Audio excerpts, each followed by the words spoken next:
Olá, seja bem-vindo ao meu canal. Eu sou a Tânia Fonseca, médica, e a gente vai continuar a nossa conversa aqui. E hoje eu quero falar um pouco de sintoma. E é interessante conversar sobre isso, porque um mesmo sintoma às vezes é abordado por diferentes profissionais, por diferentes pessoas com olhares diversos sobre a mesma coisa. E isso é importante a gente prestar atenção. Então, compartilhando com vocês um caso recente que aconteceu durante o curso, uma fisioterapeuta comentava comigo sobre o caso de um paciente que tinha sofrido um AVE.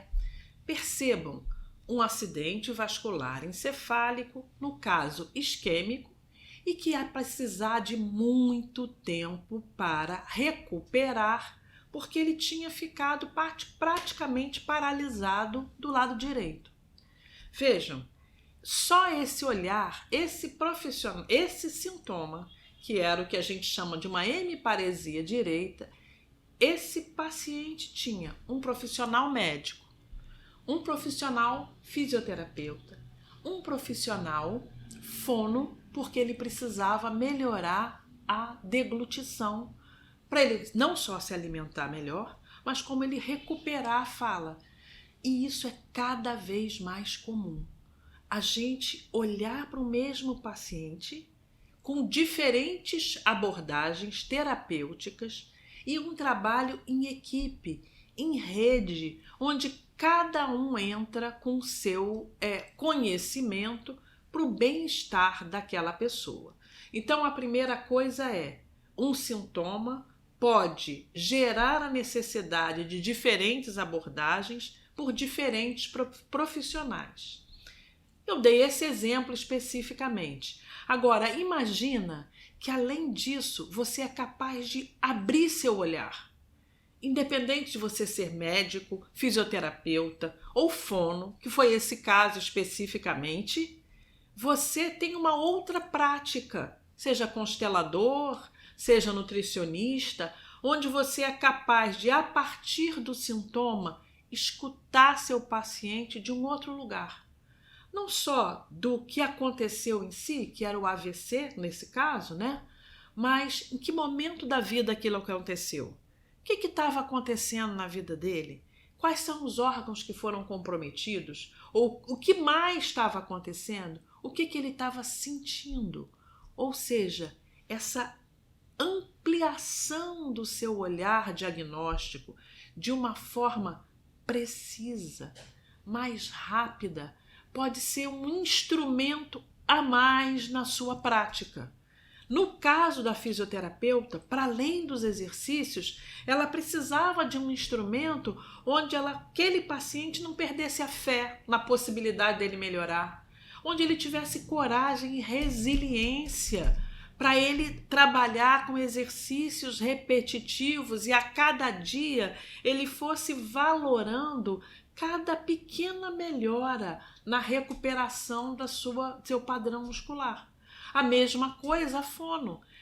À medida que ele fosse repetindo aqueles exercícios, e olha, é preciso muita resiliência para você fazer a mesma coisa dia após dia para você chegar onde você quer. Se vocês, como eu, gostam de esportes e esportes coletivos, eu estava ouvindo uma matéria recentemente do Kobe Bryant, onde ele falava que lá pelos 17, 18 anos, onde todos os amigos estavam na festança e na noitada, ele ia treinar. Ou ele ia para o quarto dele driblar a si mesmo. E ele foi um super jogador de basquete. Então, olha só, todas essas coisas que você precisa de resiliência, disposição, memória, foco, e a capacidade de você empreender em relação às coisas que você deseja atingir são possíveis a partir de um olhar mais ampliado. Então veja, na escuta integrativa, quando o paciente chega, você vai olhar para ele, mas em relação às coisas, não só os sintomas que ele está sentindo, mas em relação ao local que ele está, na vida, a idade que ele tem, o que ele já conquistou, quais são os sonhos, quais são as situações ou as formas com que ele reage aos momentos de crise, ou às dificuldades, ou aos desafios, ou ao contrário, ele é uma pessoa super empreendedora ou ativa, mas ele tem uma baixa capacidade de se relacionar. O que hoje a gente fala de algumas pessoas que têm uma inteligência emocional mais baixa. Independente do nome que a gente queira dar, isso não faz muita diferença, o nome, mas faz a diferença a forma, o jeito, o lugar que essa pessoa fala. Ela consegue fazer as coisas que ela quer? Ela se sente plena? Ela se sente realizada? Ela está conseguindo atingir seus objetivos? Ou ao contrário, ela tem muitas dificuldades e as dificuldades são sempre as mesmas? Ou vão se somando? Ou troca a figurinha, mas o enredo da história mesmo?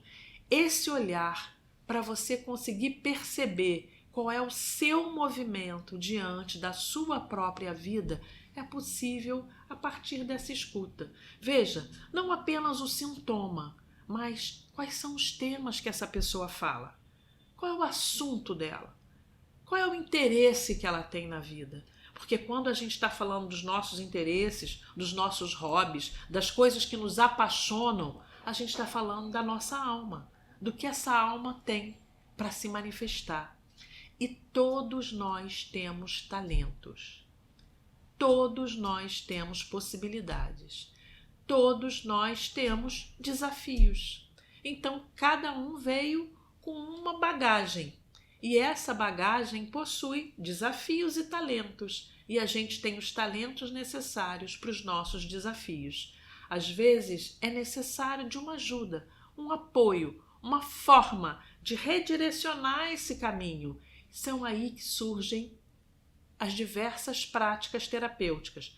Médicos, enfermeiros, nutricionistas, psicólogos, consteladores, físios, fonos, não importa o lugar que você está, o seu lugar de fala. Importa você saber que você tem instrumentos e pode aprimorá-los para um diagnóstico mais preciso, mais ampliado, mais assertivo em relação ao seu paciente. Mais do que isso, quando isso não estiver na sua mão, quando não for você o profissional o responsável por aquela investigação ou o protagonista principal no acompanhamento daquele paciente, você ter uma rede de contatos, de apoios ou de amigos com diversos olhares, porque nosso foco sempre é no paciente, nele ser o protagonista da história dele, nele ser capaz de, diante dos desafios, e a cada etapa nós temos um desafio diferente na nossa vida, a gente conseguir construir os instrumentos necessários para seguirmos em frente. E assim, a gente tem os desafios de sair de casa, as crianças pequenas de entrar na escola. Isso é uma fase. Depois, os desafios que trazem a alfabetização. Logo depois, os desafios da escolaridade e a forma que a gente começa a se colocar, ser aceito ou não no grupo. Os desafios da adolescência, onde a gente começa a se rebelar um pouco em relação ao que a gente traz de casa, mas a gente também quer ser aceito no grupo e a gente quer desenvolver nossa vontade para fazer as nossas próprias coisas. No Brasil, o desafio que representa o vestibular e a escolha da profissão, que nem sempre a gente está maduro o suficiente para saber qual é o lugar e o que isso vai impactar na gente. E logo depois a entrada no mercado de trabalho, criar nossas famílias, nossos filhos, nossa vida. Ou seja, cada uma dessas etapas a gente tem alguns desafios. E é assim que a gente vai formando também nossa personalidade, a nossa capacidade de lidar melhor com o nosso cotidiano, sem nos esquecer jamais que nós vivemos em relação. Sem nos esquecer que nossas alegrias, nossas relações, nossas conquistas são conquistas que ajudam a todos. E isso é muito importante. A gente faz parte de um todo maior. E cada vez que um de nós coloca a nossa sementinha, outras flores vão nascer em outros lugares. É super importante ter essa visão de contexto e de todo. Seja muito bem-vindo a esse canal. Se esse é um assunto que te interessa, toca no link daí da bio. Tem um curso sobre isso e lá vocês vão poder entender um pouco melhor de tudo isso que eu estou falando. Curta, ative o sininho e até breve!